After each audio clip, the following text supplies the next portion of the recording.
Hey, hello everyone, welcome to another study vlog. This is the 6th day of 60 days challenge that I shoot for you. I hope you like it and without delay, let's get started.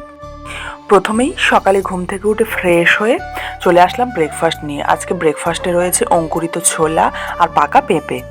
আমাকে অনেকেই বলেছে সকালবেলা কি পাকা পেঁপে খাওয়া চলে, তো আমি তাদের জন্য বলবো সবথেকে বেস্ট সময় হচ্ছে সকালে এই পাকা পেঁপে খাওয়ার জন্য।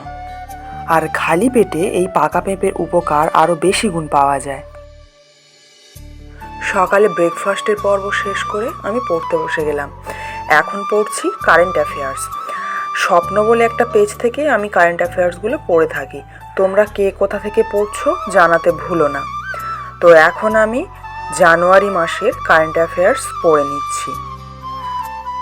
সকাল থেকেই পড়তে বসে এটা অনুভব করলাম যে আজকে একটা গুমোট গরম রয়েছে। তো আজকে টাস্কটা কমপ্লিট করেই ঝটপট উঠে পড়লাম রান্না করার জন্য।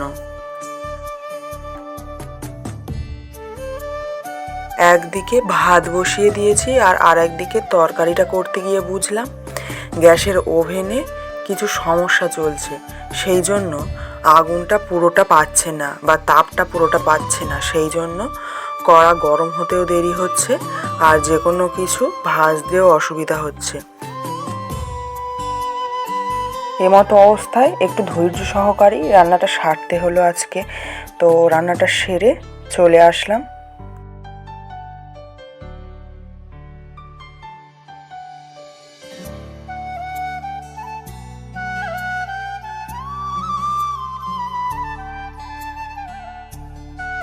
এখন চলে আসলাম সোজা দুপুরের খাওয়ার সময়।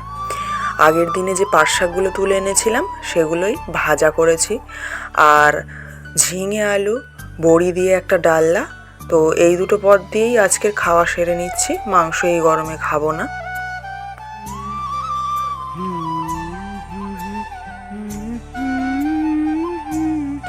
এত গরমের মধ্যে বিকালে একটু মাঠে থেকে ঘুরে আসলাম, যে মাঠে আমি রোজ দৌড়াই। আর তারপরে চলে আসলাম সন্ধ্যাতে অবশেষে বৃষ্টির দেখা মেলায় মনটা প্রাণটা একটু তৃপ্তি পেল। আজকে ব্লগটা শেষ করছি এই পর্যন্তই। দেখা হচ্ছে আবার পরবর্তী ব্লগে। সবাই প্রিপারেশন করতে থাকো আর খুব ভালো থেকো। টাটা।